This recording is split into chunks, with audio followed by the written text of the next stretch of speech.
కనిష్క నువ్వు చేసింది? నా భర్తని అరెస్ట్ చేయిస్తావా? నా డబ్బులు కొట్టేస్తే అరెస్ట్ చేయించక బొజ్జుగించి జోల పడాలా? నాకు అవన్నీ తెలీదు. నా భర్తని నువ్వు రిలీజ్ చేయించు. ఏంటి, రిలీజ్ చేయించాలా? కొట్టేసిన డబ్బు తిరిగి ఇచ్చేదాకా బయటికి తీసుకొచ్చే ప్రసక్తే లేదు. అలా అంటే వెంటి కనిష్క? మరి ఇంకెలా అనమంటావు వైరేంద్రి? నన్ను మోసం చేసి నా దగ్గర నుండి 100 కోట్లు కొట్టేశారు. మోసాల గురించి మనం మాట్లాడుకోకూడదు కనిష్క. నువ్వు మోసాలు చేయలేదా? నువ్వు కుట్రలు చేయలేదా? నువ్వు చేసే మోసాల్లో కుట్రల్లో మేము కూడా నీకు తోడుగా ఉన్నాం కదా. మేము కూడా నీకు సపోర్ట్ చేస్తూ వస్తున్నాం కదా. అవును కనిష్క, నువ్వు చేసే ప్రతి పనికి మేము నీకు సపోర్ట్ చేస్తూనే ఉన్నాం. నువ్వు చేసే ప్రతి కుట్రలో మేము కూడా భాగస్థులమయ్యాం. అయినా నువ్వు మాకే వెన్నుపోటు పొడుస్తున్నావా? నువ్వేం చేస్తావో నాకు తెలీదు. నా భర్త విడుదలవ్వడం నాకు కావాలి. తిరిగి మా ఇంటికి రావాలి.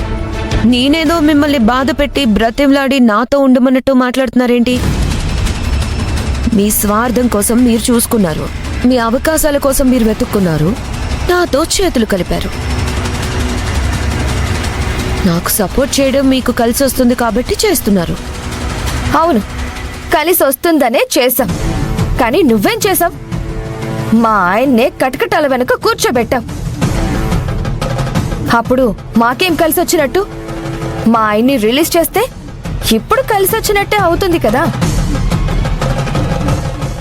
నేను అరెస్ట్ చేయించాను, నేను కటకటాల వెనుక కూర్చోబెట్టాను అని అంటున్నావు, కానీ ఎందుకు అలా చేశానో మీకు తెలీదా? నా మీద కుట్రలు చేసే వాళ్లతో చేతులు కలిపాడు నీ భర్త. నా మీద పగ తీర్చుకోవాలని వాళ్లతో కలిసి నన్ను మోసం చేశాడు నీ భర్త. నేనెలా క్షమిస్తాను? ఎందుకు రిలీజ్ చేయిస్తాను?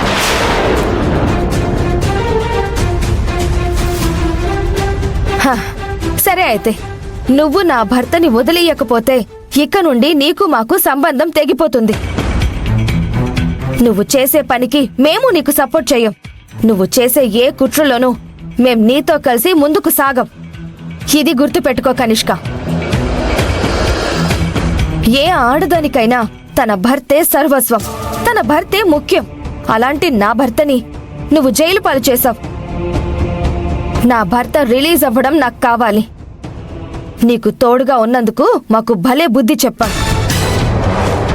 వదినా, నువ్వు ఆవేశపడుకు. కాసేపాగు, నేను మాట్లాడతాను. చూడు కనిష్క, మేము ఎలాంటి వాళ్ళమో నీకు తెలీదా? నీకోసం మేము ఎన్నో పనులు చేశాం. నీకోసం ఎన్నో రిస్కులు ఎదుర్కొన్నాం. నీతో చేతులు కలిపామని మా ఇంట్లో తెలిస్తే మమ్మల్ని ఇంట్లో నుంచి తరిమేస్తారు. అది కూడా నీకు తెలుసు కదా. మా కుటుంబాన్ని నువ్వు మోసం చేసినా, మా కుటుంబాన్ని నువ్వు ఎన్ని కష్టాలు పెట్టినా మేం నీకు అండగానే ఉంటున్నాం కదా.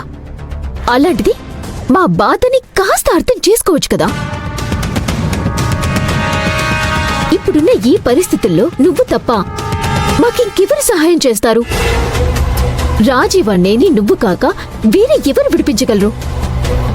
నీకోసం మేము, మాకోసం నువ్వు అయినప్పుడు ఇలా పంతం పట్టి మమ్మల్ని దూరం చేసుకుంటావా? బాగా ఆలోచించుకో. నీకు మేం కావాలా, లేక నీ పంతం నెగ్గించుకోవటం కావాలా? పదవదిన.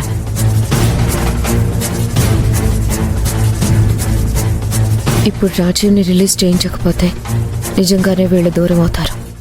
అప్పుడు నాకే ప్రాబ్లం అవుతుంది. వీళ్లతో నేను చేయించుకోవాల్సిన పనులు చాలా ఉన్నాయి. ఇప్పుడు ఏం చేయాలి?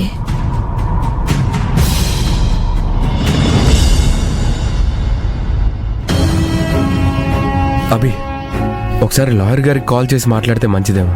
అలాగే రాహుల్ బాబు, ఇప్పుడే ఫోన్ చేస్తాను.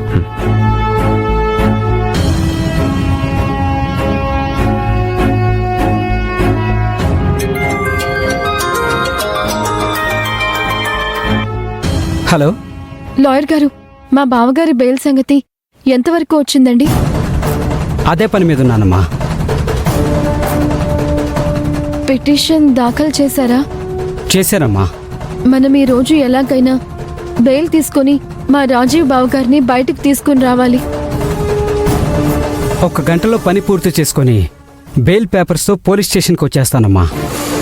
మీరు కూడా స్టేషన్కి వచ్చేయండి. థ్యాంక్ యూ లాయర్ గారు. మేం కూడా బయలుదేరి వచ్చేస్తాం. మీరు త్వరగా పని పూర్తి చేసుకుని వచ్చేయండి. రాహుల్ బాబు, లాయర్ గారు పోలీస్ స్టేషన్కి వచ్చేస్తానన్నారు.